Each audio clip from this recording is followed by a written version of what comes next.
ओम श्री हनुमते नमः। अथ श्री हनुमत अष्टोत्तरशतनामावलिः। ओम श्री आंजनेयाय नमः। ओम श्री महावीराय नमः। ओम श्री हनुमते नमः। ओम श्री मारुतात्मजाय नमः। ओम श्री तत्त्वज्ञानप्रदायकाय नमः। ओम श्री सीतामुद्राप्रदायकाय नमः। ओम श्री अशोकवनिकाक्षेत्रे नमः। ओम श्री सर्वमाया विभञ्जनाय नमः। ओम श्री सर्वबन्ध विमोक्त्रे नमः। ओम श्री रक्षोविध्वंसकारकाय नमः। ओम श्री परविद्यापरिहाराय नमः। ओम श्री परशौर्यविनाशनाय नमः। ओम श्री परमंत्र निराकर्त्रे नमः। ओम श्री परयंत्र प्रभेदकाय नमः। ओम श्री सर्वग्रह विनाशिने नमः। ओम श्री भीमसेन सहायकृते नमः।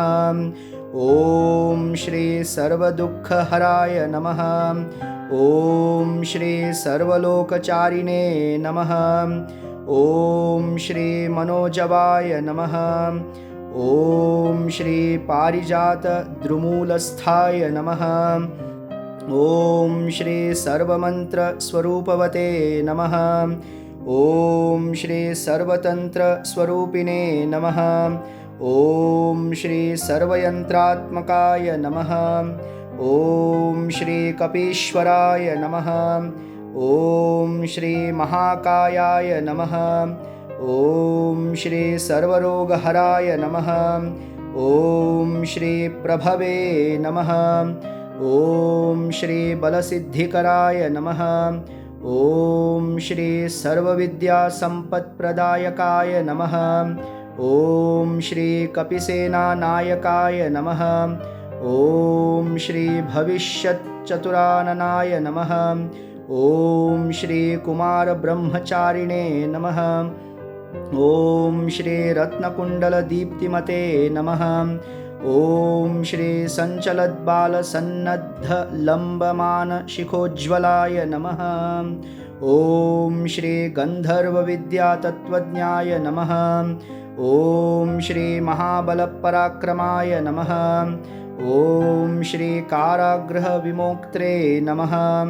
ओम श्री शृङ्खलाबन्धमोचकाय नमः। ओम श्री सागरोत्तारकाय नमः। ओम श्री प्राज्ञाय नमः। ओम श्री रामदूताय नमः। ओम श्री प्रतापवते नमः। ओम श्री वानराय नमः। ओम श्री केसरीसुताय नमः। ओम श्री सीताशोकनिवारणाय नमः। ओम श्री अंजनागर्भसम्भूताय नमः। ओम श्री बालार्कसदृशाननाय नमः। ओम श्री विभीषणप्रियकराय नमः। ओम श्री दशग्रीवकुलान्तकाय नमः। ओम श्री लक्ष्मणप्राणदात्रे नमः। ओम श्री वज्रकायाय नमः। ओम श्री महाद्युतये नमः। ओम श्री चिरजीविने नमः। ओम श्री रामभक्ताय नमः। ओम श्री दैत्यकार्यविघातकाय नमः। ओम श्री अक्षहन्त्रे नमः। ओम श्री काञ्चनाभाय नमः। ओम श्री पंचवक्त्राय नमः। ओम श्री महातपसे नमः। ओम श्री लंकिनीभञ्जनाय नमः। ओम श्रीमते नमः। ओम श्री सिंहिकाप्राणभञ्जनाय नमः। ओम श्री गन्धमादनशैलस्थाय नमः। ओम श्री लंकापुरविदाहकाय नमः। ओम श्री सुग्रीवसचिवाय नमः। ॐ श्री धीराय नमः। ॐ श्री शूराय नमः। ॐ श्री दैत्यकुलान्तकाय नमः। ॐ श्री सुरार्चिताय नमः। ॐ श्री महातेजसे नमः। ॐ श्री रामचूडामणिप्रदाय नमः।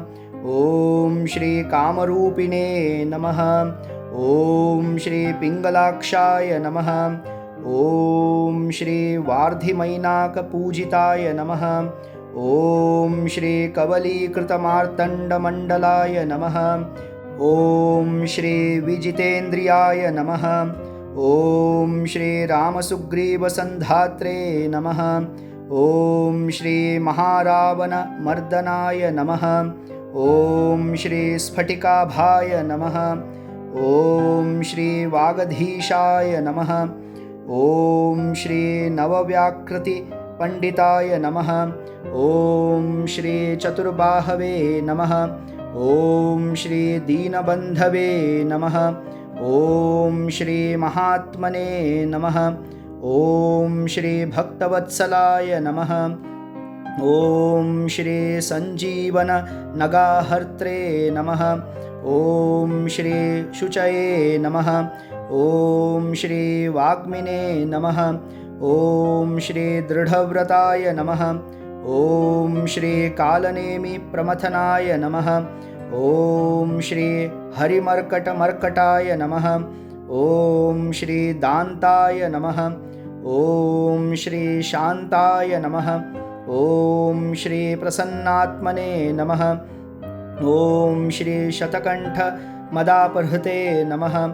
ॐ श्री योगिने नमः। ॐ श्री रामकथालोलाय नमः।